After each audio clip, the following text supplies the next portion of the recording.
Welcome back to the part 2 of the story of Ruth. So, as I was saying, um, they met at the gate. Boaz and the other guardian with the man. They met at the gate. He called him to come, and he called 10 other elders as witnesses to what is going to go on happen there. So he said, Naomi, Ruth's mother-in-law is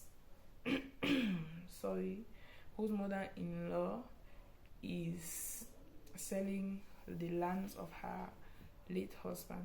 And he said, one of the lands, he said it is the guardian redeemer that is supposed to purchase it. And if he does not, he is next in line to purchase it. So he said, the guardian redeemer said he's going to purchase the land. And then Boaz added that if he purchases the land, he's going to get married to the third man's widow.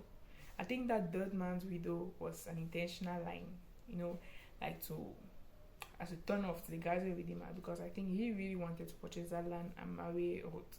So he said he also has to get married to the third man's widow in order to maintain the name of the third with his property. The guardian redeemer said he cannot do that because it's going to endanger his own estates that he has. So then he told Boaz that he can go on to purchase the land and to marry Ruth. So the guardian redeemer removed his slippers and gave it to Boaz as a means of exchange. Like today we have something like signing on paper as proof of something. Then they had giving of slippers. He gave his sandals to Boaz, showing that they have a deal. Alright. And he bought the land.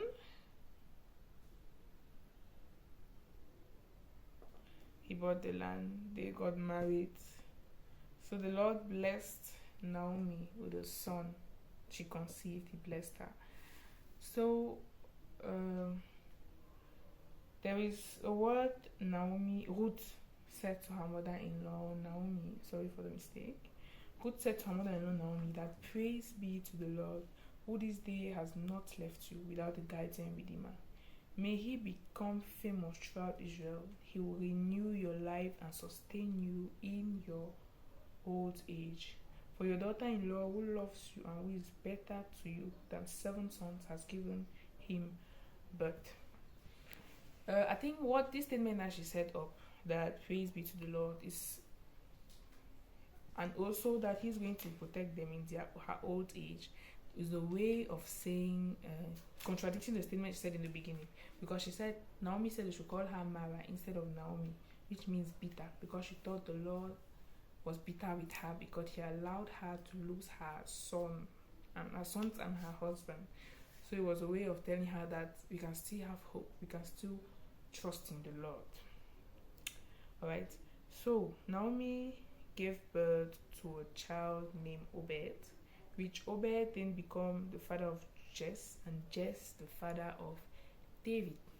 And there comes the story of Ruth. Thank you guys for watching. Thank you guys for listening. If there are any questions, you guys can ask in the comments. Questions concerning this story I just read, or stories, or questions concerning anything else in the Bible, you guys can go on and ask me. I'll try to answer to the best of my abilities.